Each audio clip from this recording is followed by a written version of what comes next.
Portraiture is perhaps one of the most important skills to learn as an artist, and this is because it requires our observational skills to really play a role in terms of representing the things we see. In the case of a portrait, there are many ways to explore how to do so. However, in this particular tutorial, we will be learning how to draw a female face with some colored pencils and ballpoint pen.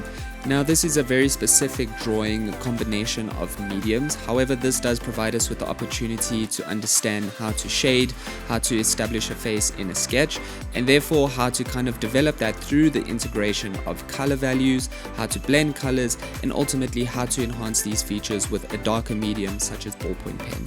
Now, with that being said, hey guys, my name is Matt. Welcome to another video by artandcontext.org, where we explore a variety of different art-related topics. And in today's tutorial, we will be learning how to draw a portrait, more specifically how to draw the portrait of a young female face, and how to do so with this very unique combination of drawing tools. So with that being said, let's get into it. Now, the first thing we want to understand about drawing a face is that we kind of reduce it from the most vague shapes to its more refined details and features. And this is where we basically break up the face and work on the face in this more light sketch approach, where we start to establish these features in their correct placements. Now, there is a reference image within this tutorial that you can access in a link below. However, you don't necessarily need to use it. You can apply this process to your own drawing or your own reference image or model. But what we do want to do is we want to begin by taking our pencils and drawing a circle.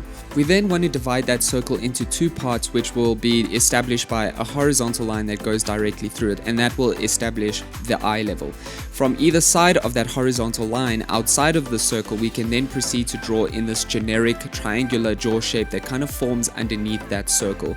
From the bottom of the circle, we can then draw three equally divided horizontal lines from the bottom curvature of the circle that kind of forms into that jaw, and that's basically going to establish the area in which we will draw the mouth. Now, when it comes to drawing faces, we can also explore drawing it from a variety of different angles. Again, this just provides us with a very unique challenge in terms of representing features and ultimately working on it in a very unique way, giving it a more nuanced aesthetic. And naturally, what this is going to do is it's going to cause some subtle distortions within the face in terms of what sits in the foreground and kind of what falls towards the background as the face is at a side angle. So in this particular tutorial, we will be looking at how to represent a face with this kind of slight side angle, and again, this is just going to be a great way for us to kind of work on features in this very unique way. So the idea is that we want to start with the eyes. We can continue to draw the eyes on this horizontal line that we established in the circle.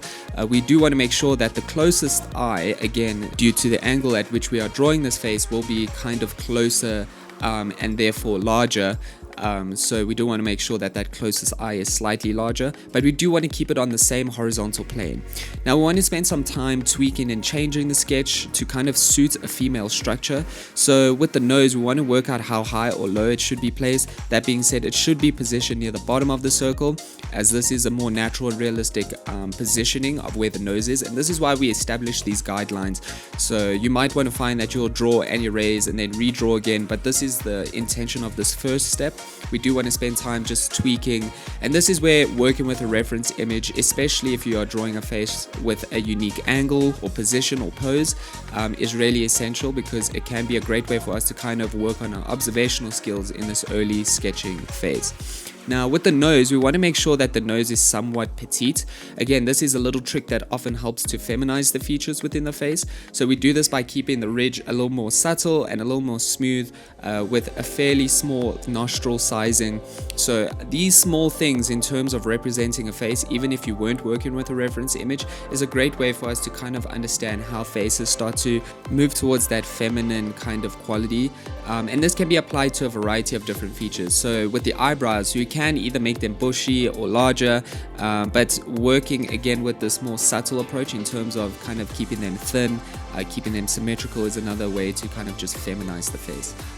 And this also just gives the face a little bit more of an androgynous nature. If we were working on a face that was a male face, we would find that this would kind of have the same effect. But as we proceed, we do want to make sure that the eyebrows are kind of established on a horizontal plane that's slightly falls along that first or slightly above that first horizontal line that establishes the eyes. Now, symmetry in all faces, whether it be men or women, often give the face a more feminine quality, and this is why both men and women can have this androgynous feature within their faces in terms of having these very symmetrical features. So when it comes to the lips, we want to make sure that there is a voluptuous quality to them. Again, this is a small way of kind of keeping this feminine touch or this androgynous nature within the face. So keeping the lips somewhat perched can also have a great effect on feminizing the face. So all these little tricks in combination will slowly start to establish this really feminine quality and ultimately have this very feminine, girl-like aesthetic within your drawing.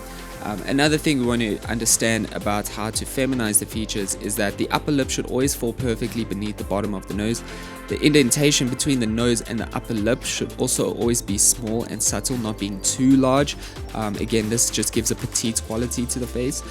Within the bottom lip, we do want to make it slightly larger than that of the upper lip for a more accurate representation of how lip structures often look. So the bottom lip should always be slightly larger than that of the upper lip.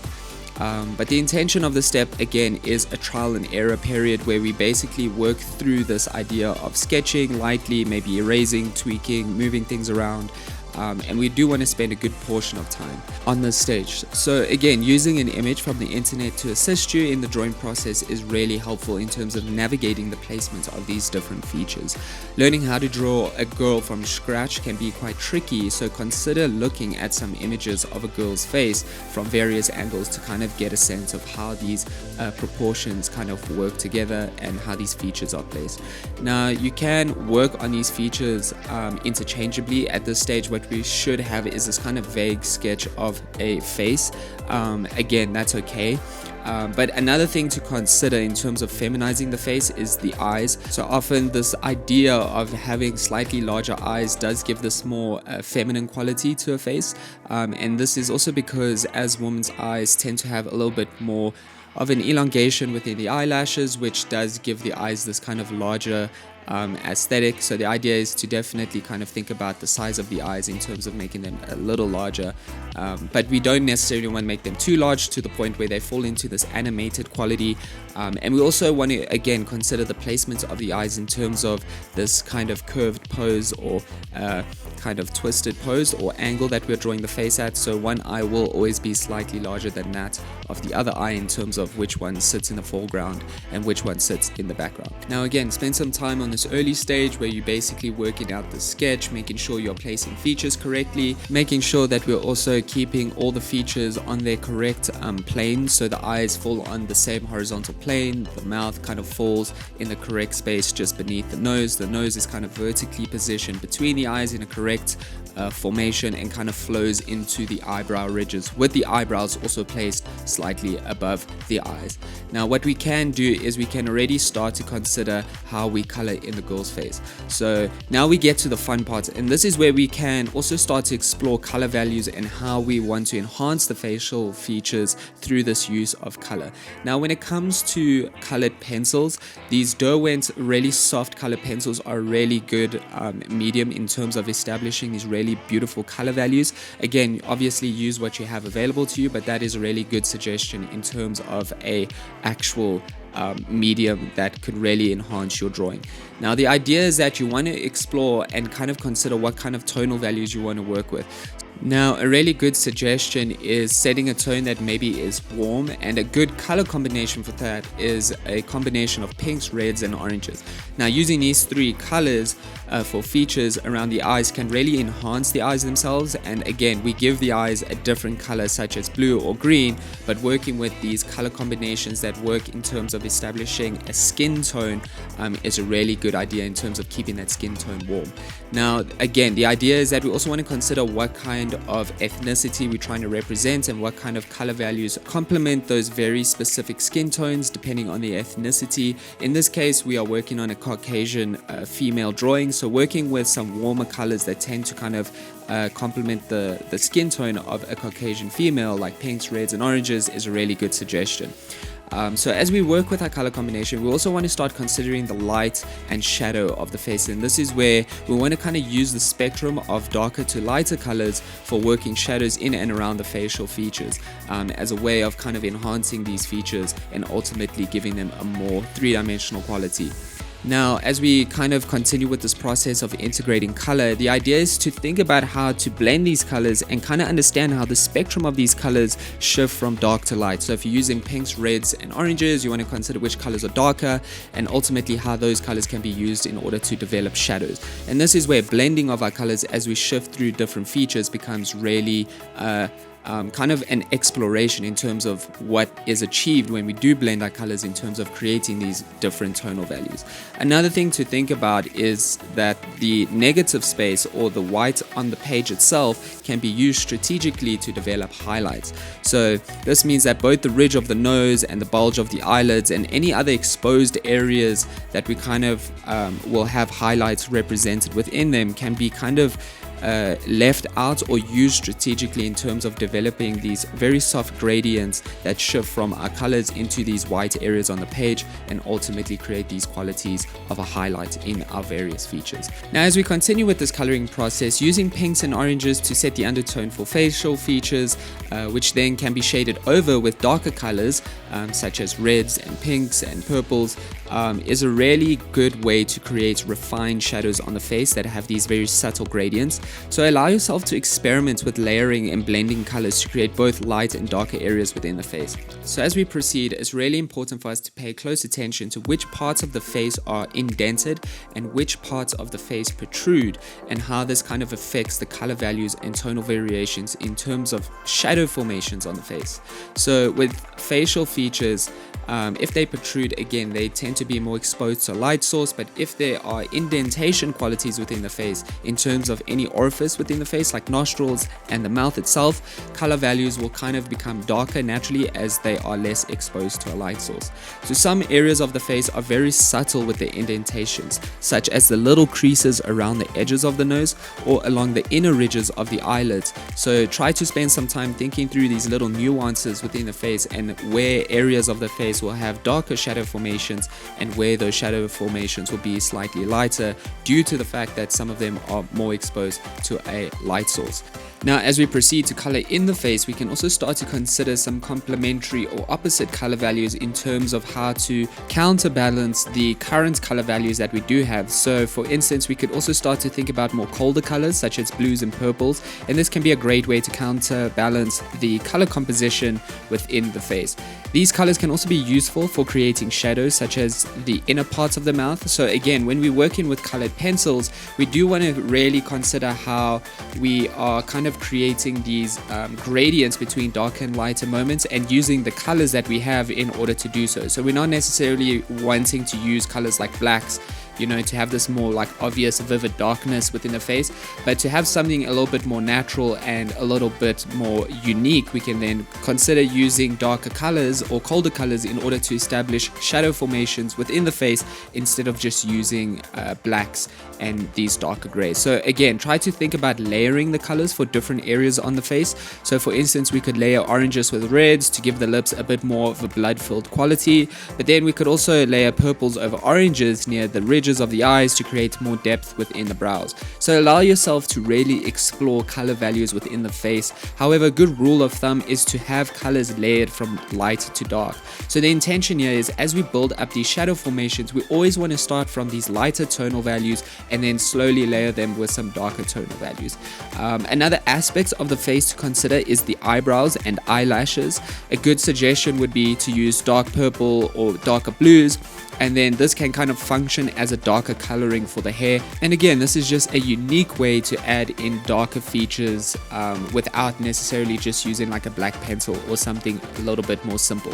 So play around with your color values, really play around with how to kind of blend these colors, consider which ones are darker for shadow formations, and ultimately how to shift towards these negative spaces for highlighted qualities within the face. Now, the next thing we're going to do is we're going to start to contextualize the head with some surrounding features. So this is where we start to consider features such as the hairline and the neck, and basically just giving the head a little bit more context so it's not just a floating face. So make sure you consider the angle again at which the face is positioned when drawing drawing the neck. Also make sure you don't draw on top of the circle, but into the circle as you draw the hairline. So again, a hairline isn't something that starts on top of the scalp or on top of the head, but rather kind of forms along the top section of the forehead. So we do want to make sure that we are kind of considering where the hairline starts in terms of how high it is developed or positioned from the eyebrows. So really make sure you consider where the hairline starts, and that tends to be kind of on the upper section of the forehead. What we can then do is, once we have kind of drawn in these contextualizing features, we can start to move onto our last stage, and this is where we can start adding in some pen work for more contrast. Now, the reason why we're using ballpoint pen in this particular tutorial is it is a really great medium in terms of control over our mark making process, and this is because ballpoint pen works really similar to that of a pencil in the sense that the ink comes out quite sparingly, so we have a lot of agency over our mark making process.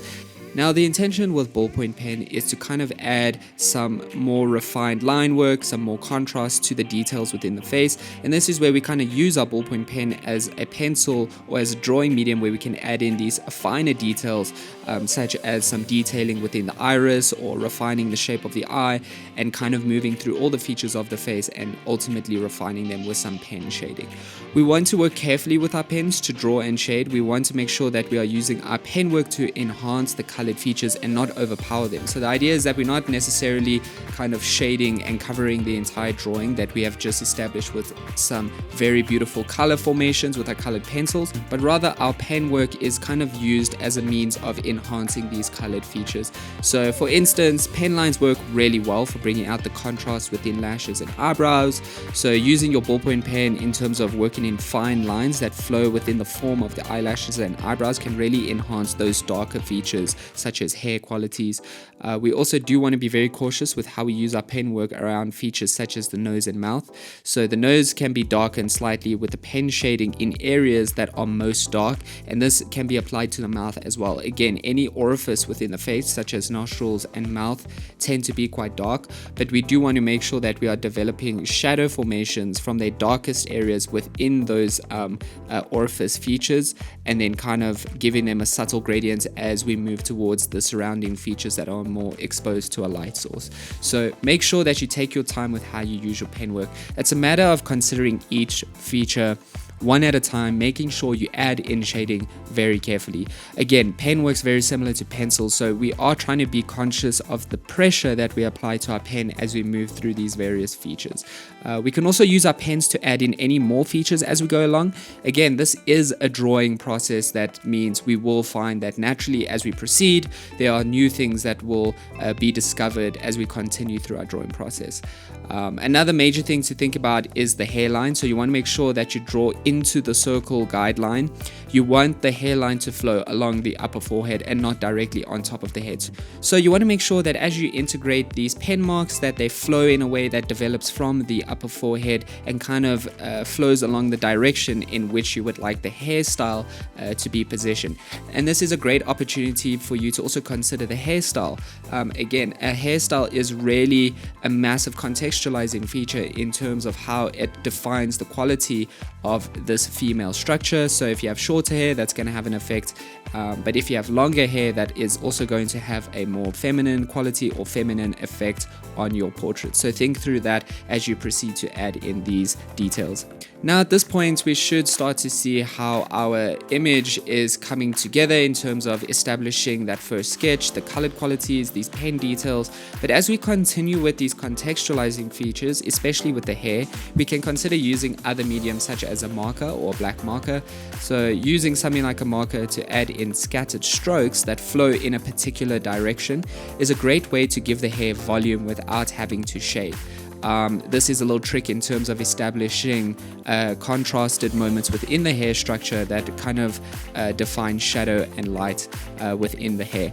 So naturally, the same with the rest of the drawing, we want to consider how we develop this feature from lighter tonal values to darker tonal values, and this is where we can work in maybe like light purple pencil, colored pencil drawing marks. Then we can shift into these ballpoint pen marks and ultimately add in some marks with maybe a black marker to create these various strokes, these different scales of strokes, giving it different layers, and ultimately adding more dimension and texture to the hair. But ultimately, we're coming towards the end of this tutorial, and this is where we can now work on our portrait holistically. At this point, we should have a fairly refined drawing of a girl, but we now want to work with all our tools to add in little bits here and there and ultimately tweak and refine our drawing. So we want to think about which shadows are darkest at this point and which areas of the face are lightest. We can also use our ballpoint pens to add shading over different colored areas to darken them if need be. But otherwise, make sure you allow yourself the freedom to explore how you can use all your tools to shape and refine and ultimately enhance the different facial features. But other than that, the rest is completely up to you. Again, this is just the general process of how to approach a portraiture, but more specifically, how to draw a girl in this portrait format with the use of some very interesting tools.